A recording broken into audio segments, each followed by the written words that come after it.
So we just heard the scream of the drag. A week of rain in the Whitsundays and we're at the end of Nara Inlet. And we finally got what we've been waiting for.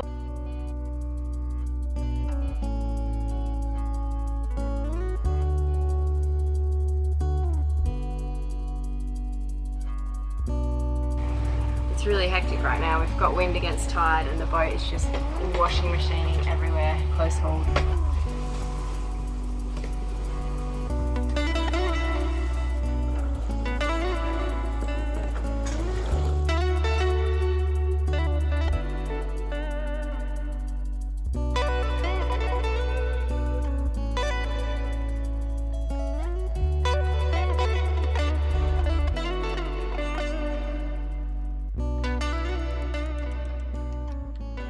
With a lazy swell and calm conditions, it didn't feel like trouble might be brewing, but there was a prediction that a cyclone in the far north of Queensland might make its way down to us in the Whitsundays and make life a little more interesting. For the moment, we only had to deal with a slow rolling swell, and you can see our use of 2 buckets set out as stabilisers.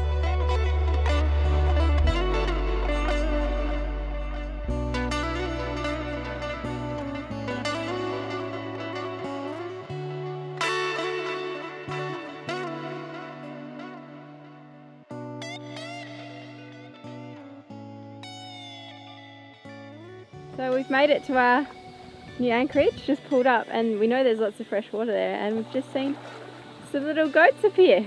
We have seen some little goats appear. I don't know, we can get, we can't get close enough, but maybe this little drone can. Can't do anything before it uploads the firmware. Baby goat.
Last night I caught one of these squid. I wasn't successful getting any others to take the bait. So I might float it out and see if we can get a mackerel today. Mackerel will swim along and they'll grab things just floating under the surface, especially if they're a nice tasty squid.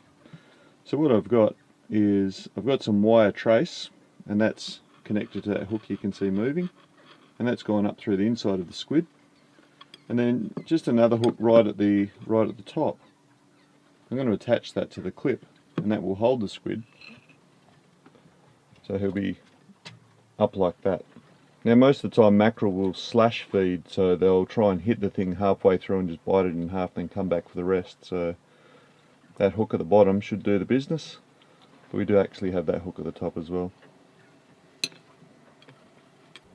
So by getting my squid and putting the clip first through that hook at the top and then through the trace, we'll be able to attach it.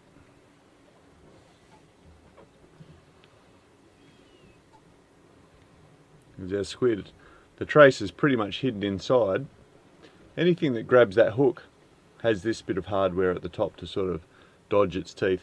If it fully engulfed it, then it's going to get this line, but that's pretty unusual. Most things will hit a squid like there. It's a pretty big meal. And then there's a very light breeze, so to float the squid out behind the boat, I'm going to use this nice pink balloon.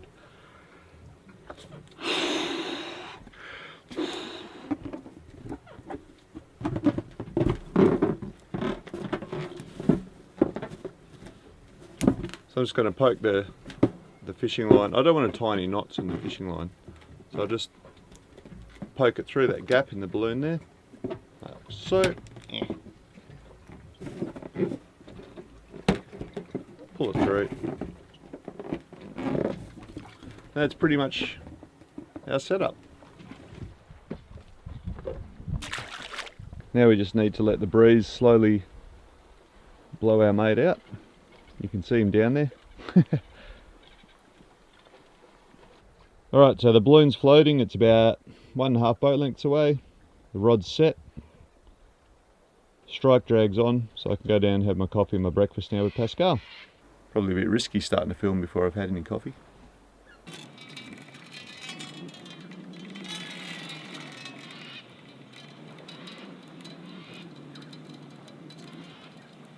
So we just heard the scream of the drag. Got a bit of a sharky feel to it.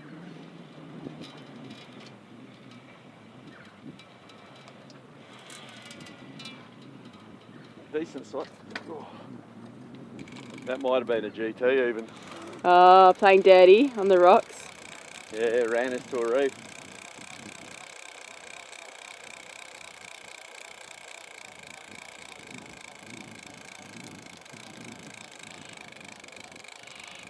Giant Trevally, eh?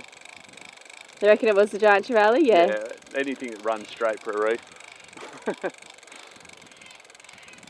Well, that's a shame. That was a really great bait. That wasn't designed for some stinky old big Trevally. Took the lot. Took the lot.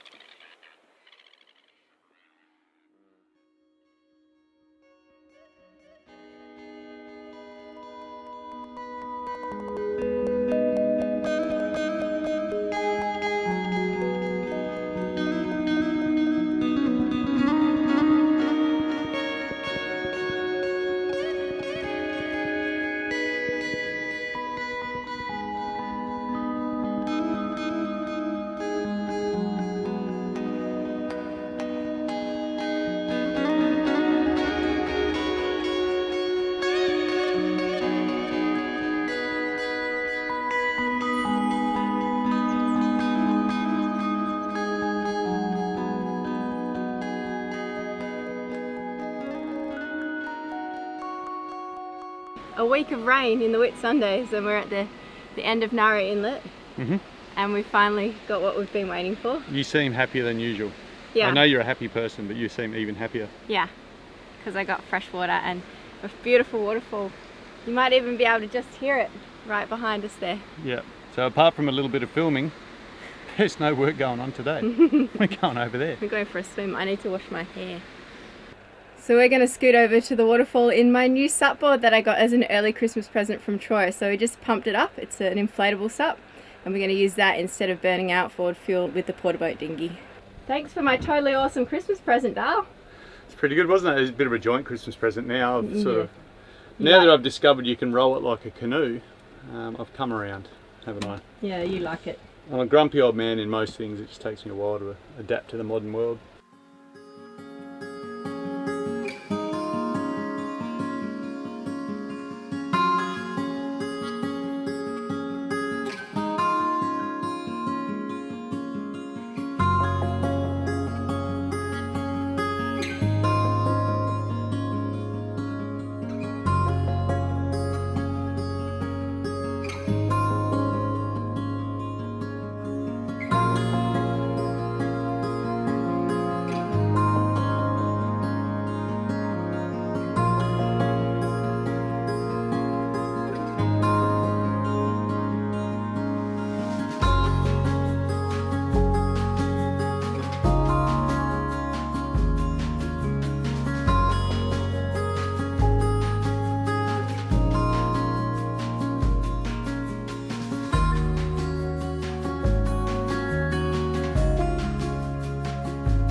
We're monitoring conditions tomorrow for the strong winds forecast for Monday and will issue further advice if required. We're Sunday BTS out.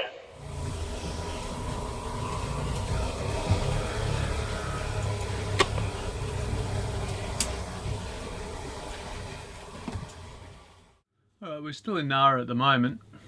It was just, there was two conflicting weather models, and neither of them really sort of predicted what happened until it did happen. And they updated their predictions. So we were expecting it to go from the east as the low came down here in the southern hemisphere. Of course, winds circulate clockwise around a low. So we were thinking it was going to come down around the islands and it was going to go east and maybe east-southeast into the southeast. But it came a little bit closer and it went a bit further south. So we did have southerlies come up. It was no big deal. It was sort of like being anchored out at the reef on a bit of a windy day, you know. So there was a little bit of waves. We let out more nylon road. That 14mm nylon rope. It was a great shock absorber, so it wasn't any big deal. But I did have to stay awake till about 1:30 because there was a large boat that wasn't anchored very well, and it was dragging. It skated probably about a half to 3/4 of a mile down the inlet. So I was pretty happy when that went past us.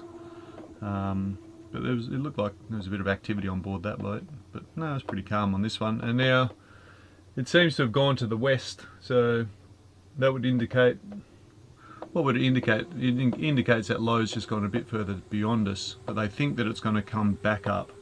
So we'll go down and we'll get protection from the east for when that does happen, from the south and the east.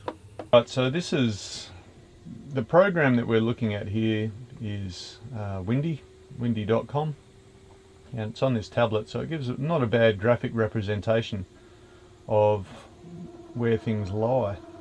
It's zoomable in and out. So let's just zoom it. Oh yeah, okay, so there we go. So they're saying that the centre of the low is below us at the moment, and we've got the clockwise circulating wind. So if we zoom in, we've got this calm area here. There's a little numbered section down here with a colour code, and that tells you the numbers refer to knots, and the colour code refers to where you are in that scale of wind strength. So all around here, green, somewhere around the 20s. Down here, this band, it's getting up towards the 30s, but here it's blue. So we're around here, the 5 to 10, that does correspond with what we're seeing. So we're up here at Hook Island. I was thinking that we might go down to this group of islands down here. We could pop into Sid Harbour, but I don't really want to be stuck there. I want to be down here. So we've got Lindeman and Shore Island. We can sort of scoot around. There's quite a bit of good protection down there. If you're still, if you're new to it all and you're still trying to grasp how weather works and how things circulate around the isobars. Isobars being lines of even pressure. So when you look on a map, like in a newspaper or a satellite image, you'll often have the isobars on the synoptic chart. A good thing about this windy TV is that you can set it up so the isobars are on it, just like what you would see, and actually shows you quite nicely how winds are operating around those isobars. Okay, so that's not a bad learning tool. It's based on computer models, and that being said, the computer models, they're not always accurate and they don't always agree with each other either. But at the moment, this is the current picture of exactly what's happening. So we can actually, it's a good thing to have a look at that. As winds go round isobars, particularly in a low pressure, and they go around that direction, they strengthen. And when they go in the opposite direction from whatever pressure system, you can see that they weaken. Do you see what I mean there, Pascal? So around this low, as they're going clockwise, the more they go clockwise, the stronger they are. But if they're forced in an anti-clockwise pattern, they actually become weaker. Right. And then again, they hit another low here, and they change direction again to the clockwise, and they become stronger as they get compressed together. And you can see it in a bunch of other ones like this. So later on, when you might not necessarily have the internet, but you can get satellite imagery, you can actually have a look, and it'll have the isobars there written on your chart. And you can make a fairly informed guess based on learning from these sort of resources. You can sort of predict your own weather, and that's something that you as you go yachting in more remote areas, you want to be able to look at a synoptic chart and make reasonable predictions. Those charts, any more than 3 days, I mean, Windy tries to give us a prediction out to 7 days, but it's complete fantasy. Anything beyond 3 days, I've never seen it accurate unless completely by a fluke. But like if you get a synoptic chart that's for the next maybe 2 or 3 days, and you can look at the clouds that you see around, you can make some fairly good inferences as to what you're in for. You'll still get caught out, all right? So it's all part of it. No one ever goes to sea and just has it all their own way all the time. So there you go. Well, look, there's another cyclone building out there that Western Australia might get at some stage. It'll probably cruise on in here and give them Waterfall. But anyway, we don't have a cyclone risk, and I don't think there's going to be one developed. Maybe it might go back up to Cairns, bounce and do its thing. They often intensify over the Coral Sea and then come back down and just be totally annoying. But we're just going to pretend that that's not going to happen. And in the back of my mind, I've just earmarked 2 creeks that we can run for within 80 miles of our position now. Well, after all those days of rain at Nara Inlet, I think we've been here for about 4 or 5 days, and it was sunny for 1 day. The water has just completely changed colour. It's like we're in a river or something, or an estuary system here. It's gone really brown. And yesterday we had just waterfalls everywhere when we were coming up, because we're up at the top of the inlet now. And it's just, the water is just brown. Check it out. River water.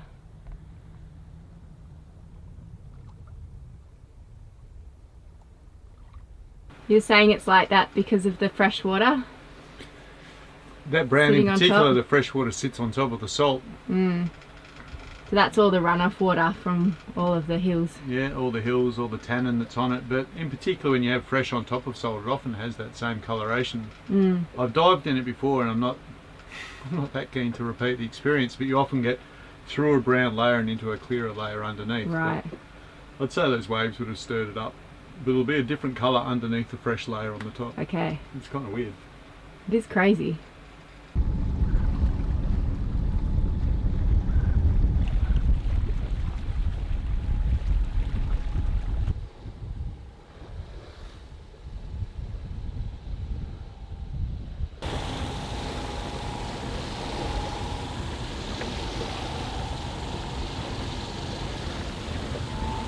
Well, our southeast is pretty much a straight southerly, and it's sort of tempting to get in behind Hamilton and go down through Fitzallen Passage, but I know that once we get in those islands it'll be... Bullet factory?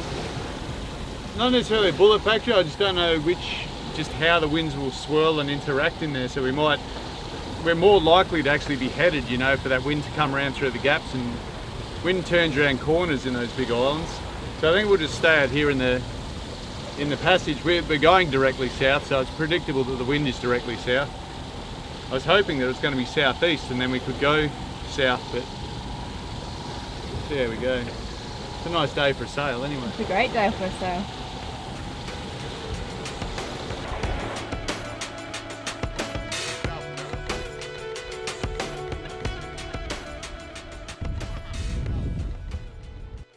So we're approaching Lindeman, but it's really hectic right now. We've got wind against tide and the boat is just washing machining everywhere, close hauled. It's like our trip back down to Cairns, a little taste of what we experienced then. Feeling a bit sick. I've actually had seasickness vacation, which has been ages since I've done that. So that's how bad it is.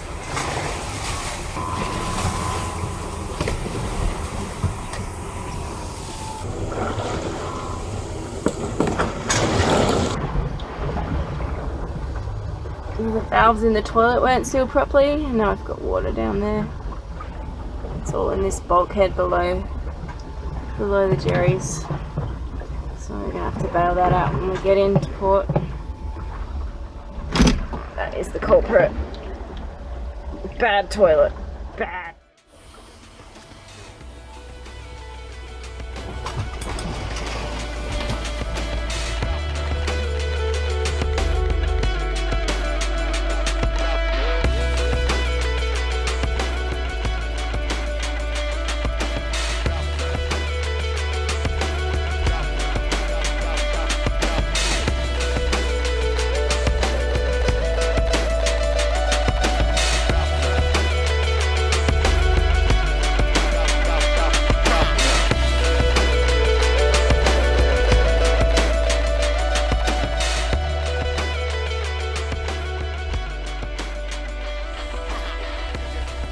So this is what happens when you fail to secure one or both of the valves in the toilet.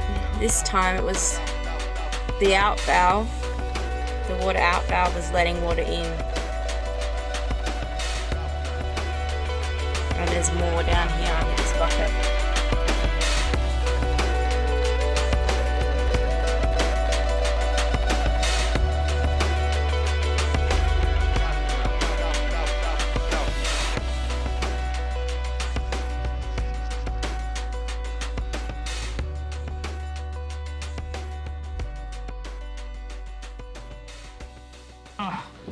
That was a bit of a sloppy ride. Yeah, that's right. When we left, remember I said that we'll be fighting tide because we actually wanted the ebb tide because it ebbs north. So I wanted the ebb tide with the weather, but that slowed us down because we were heading south. So when the tide actually turned around and it flooded south, it hit all those waves. Yep. And it stood it up right at the bottom of Hamilton Island. So we just nailed it, didn't we? We nailed not only the turn of the tide, but we nailed an increase in wind strength as well. So we got everything just 20 right. knot gusts, close hauled. Got everything just right for excitement. Just like when we were sailing. It felt like we were sailing to Cairns again. Yeah, and then when we got here into the shelter of this island, of course the swells wrapped around, and you were in the bedroom. You would have felt us doing a bit of anti-gravity. Had to fix the hatch because the waves kept crashing over the front hatch. Anyway, and pumped the anchor locker a few times. So just out of 20 knot winds, it was just that wind against tide makes a big deal. Yeah, I'm pretty tired now. I'm pretty tired. I'm just going to finish doing my log and call it a day and have a rum.